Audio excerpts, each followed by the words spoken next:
नमस्कार दोस्तों, शिव महापुराण महात्म्य के 5वें अध्याय में आपका स्वागत है। मित्रों, इस अध्याय में चंचुला के प्रयत्न से पार्वती जी की आज्ञा पाकर तुम्बुरु का विंध्य पर्वत पर शिव पुराण की कथा सुनाकर बिंदुक का पिशाच योनि से उद्धार करना तथा उन दोनों दंपति का शिवधाम में सुखी होना विषय पर कथा सुनाई गई है, जो इस प्रकार है। इस अध्याय का आरंभ करने से पहले यदि आपने अब तक वेद एस्ट्रो चैनल को सब्सक्राइब नहीं किया है तो अवश्य कर ले, साथ ही बेल आइकॉन को प्रेस कर ले। शौनकजी बोले, हे महाभाग सूत जी, आप धन्य हैं, आपकी बुद्धि भगवान शिव में लगी हुई है। आपने कृपा पूर्वक यह शिव भक्ति को बढ़ाने वाली अद्भुत कथा हमें सुनाई। हे महामते, सद्गति प्राप्त करने के बाद वहां जाकर चंचुला ने क्या किया और उसके पति का क्या हुआ, यह सब वृत्तांत विस्तार से हमें बताइए। सूत जी बोले, हे शौनक, एक दिन परमानंद में निमग्न हुई चंचुला ने उमादेवी के पास जाकर प्रणाम किया और दोनों हाथ जोड़कर वह उनकी स्तुति करने लगी।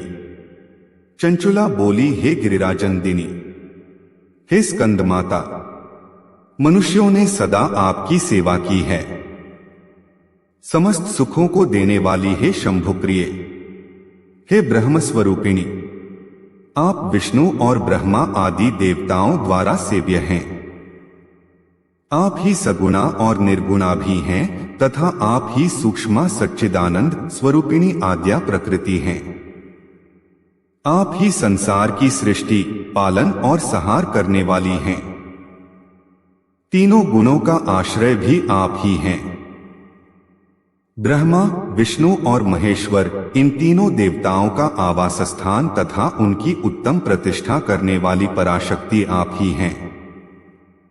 सूत जी बोले, हे शौनक, जिसे सद्गति प्राप्त हो चुकी थी वह चंचुला इस प्रकार महेश्वर पत्नी उमा की स्तुति करके सिर झुकाए चुप हो गई। उसके नेत्रों में प्रेम के आंसू उमड़ आए थे। तब करुणा से भरी हुई शंकर प्रिया भक्तवत्सला पार्वती देवी चंचुला को संबोधित करके बड़े प्रेम से इस प्रकार कहने लगी, हे सखी चंचुले, हे सुंदरी, मैं तुम्हारी की हुई इस स्तुति से बहुत प्रसन्न हूं। बोलो, क्या वर मांगती हो? तुम्हारे लिए मुझे कुछ भी अदेय नहीं है।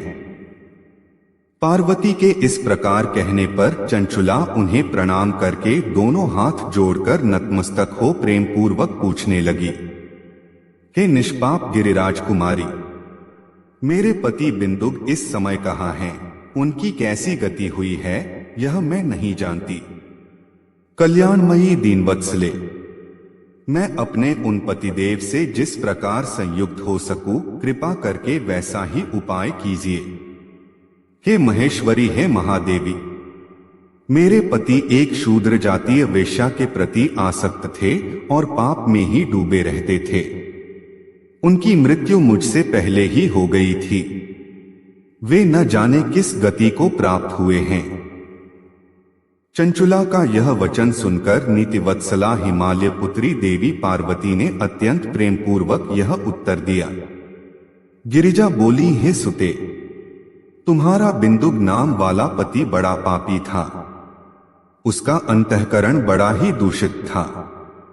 वेश्या का उपभोग करने वाला वह महामूढ़ मरने के बाद नरक में पड़ा अगणित वर्षों तक नरक में नाना प्रकार के दुख भोगकर वह पापात्मा अपने शेष पाप को भोगने के लिए विंध्य पर्वत पर पिशाच हुआ है। इस समय वह पिशाच की अवस्था में ही है और नाना प्रकार के क्लेश उठा रहा है। वह दुष्ट वहीं वायु पीकर रहता है और सदा सब प्रकार के कष्ट सहता है।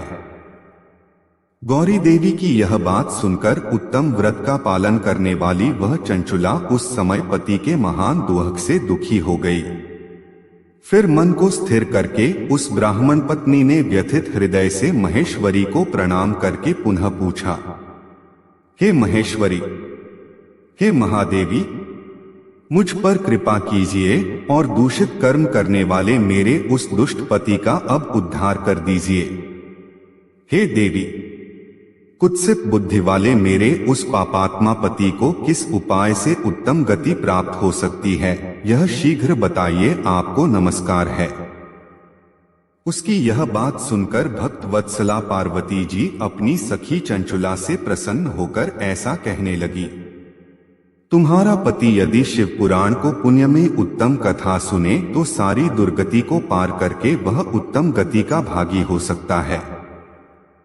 अमृत के समान मधुर अक्षरों से युक्त गौरी देवी का यह वचन आदरपूर्वक सुनकर चंचुला ने हाथ जोड़कर मस्तक झुकाकर उन्हें बारंबार प्रणाम किया और अपने पति के समस्त पापों की शुद्धि तथा उत्तम गति की प्राप्ति के लिए पार्वती देवी से यह प्रार्थना की कि मेरे पति को शिव पुराण सुनाने की व्यवस्था होनी चाहिए। सूत जी बोले, उस ब्राह्मण पत्नी के बारंबार प्रार्थना करने पर शिवप्रिया गौरी देवी को बड़ी दया आई।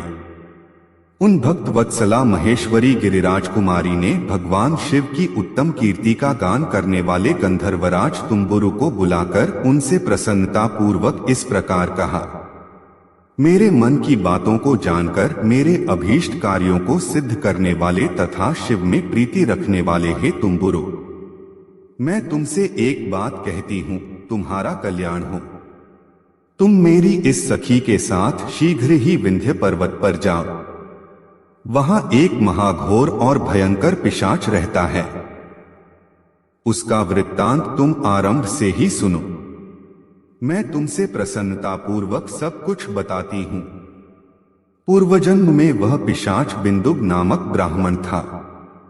वह मेरी इस सखी चंचुला का पति था, परंतु वह दुष्ट वेश्यागामी हो गया। स्नान संध्या आदि नित्य कर्म छोड़कर वह अपवित्र रहने लगा। क्रोध के कारण उसकी बुद्धि पर मूढ़ता छा गई थी। वह कर्तव्य का विवेक नहीं कर पाता था। अभक्ष्य भक्षण, सज्जनों से द्वेष और दूषित वस्तुओं का दान लेना यही उसका स्वाभाविक कर्म बन गया था। वह अस्त्र शस्त्र लेकर हिंसा करता, बाएं हाथ से खाता, दीनों को सताता और क्रूरता पूर्वक पराये घरों में आग लगा देता था। वह चांडालों से प्रेम करता और प्रतिदिन वेश्या के संपर्क में रहता था। वह बड़ा दुष्ट था। उस पापी ने अपनी पत्नी का परित्याग कर दिया था और वह दुष्टों के संग में निरत रहता था। उसने वेश्या के कुसंग से अपने सारे पुण्य नष्ट कर लिए और धन के लोभ से अपनी पत्नी को निर्भय करके व्यभिचारिणी बना डाला। वह मृत्यु पर्यंत दुराचार में ही फंसा रहा। फिर समय आने पर उसकी मृत्यु हो गई। वह पापियों के भोग स्थान घोर यमपुर में गया और वहां बहुत से नरकों को भोगकर वह दुष्टात्मा इस समय विंध्य पर्वत पर पिशाच बना हुआ है। वहीं पर वह दुष्ट पिशाच अपने पाप का फल भोग रहा है। तुम उसके आगे यत्न पूर्वक शिव पुराण की उस दिव्य कथा का प्रवचन करो जो परम पुण्य में तथा समस्त पाप का नाश करने वाली है। उत्तम शिव पुराण की कथा के श्रवण से उसका हृदय शीघ्र ही समस्त पापों से शुद्ध हो जाएगा और वह प्रेत योनि का परित्याग कर देगा। दुर्गति से मुक्त होने पर उस बिंदुक नामक पिशाच को मेरी आज्ञा से विमान पर बिठाकर तुम भगवान शिव के समीप ले आओ। सूत जी बोले, हे शौनक, महेश्वरी उमा के इस प्रकार आदेश देने पर गंधर्व राज तुम्बुरु मन ही मन बड़े प्रसन्न हुए और उन्होंने अपने भाग्य की सराहना की।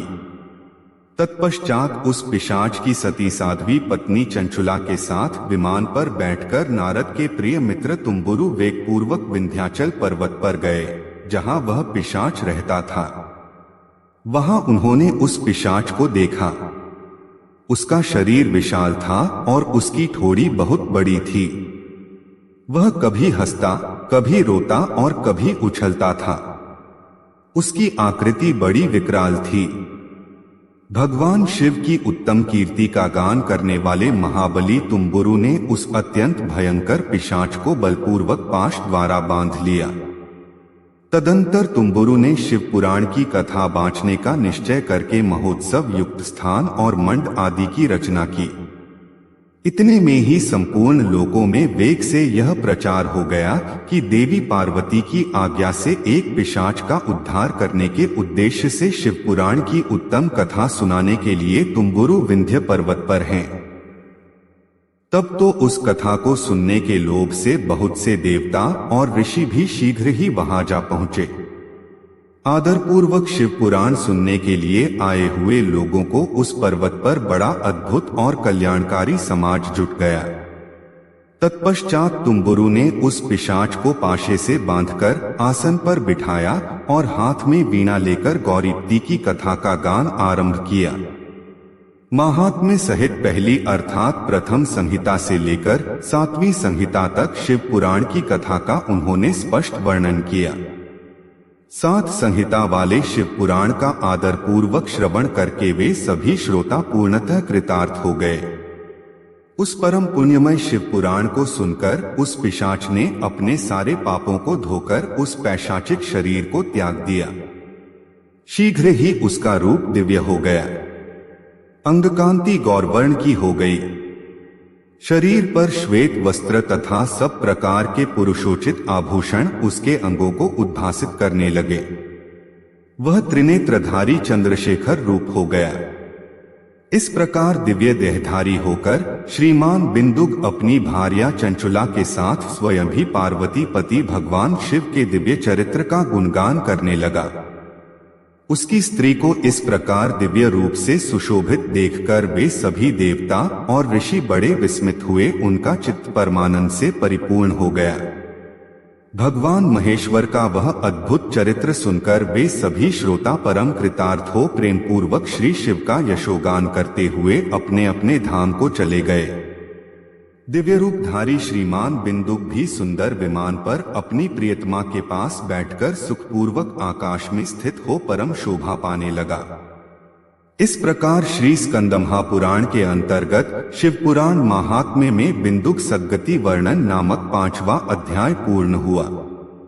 वीडियो को अंत तक देखने के लिए धन्यवाद। यह वीडियो कैसा लगा अपना सुझाव अवश्य दे, साथ ही इस वीडियो को उन लोगों के साथ शेयर अवश्य करें जो धार्मिक प्रवृत्ति के हैं। यदि आप इस वीडियो को आगे तक पहुंचाते हैं तो यह एक पुण्य का काम ही होगा। अब आपसे मिलते हैं शिव पुराण के 6वें अध्याय में। आपका दिन शुभ हो। नमः शिवाय।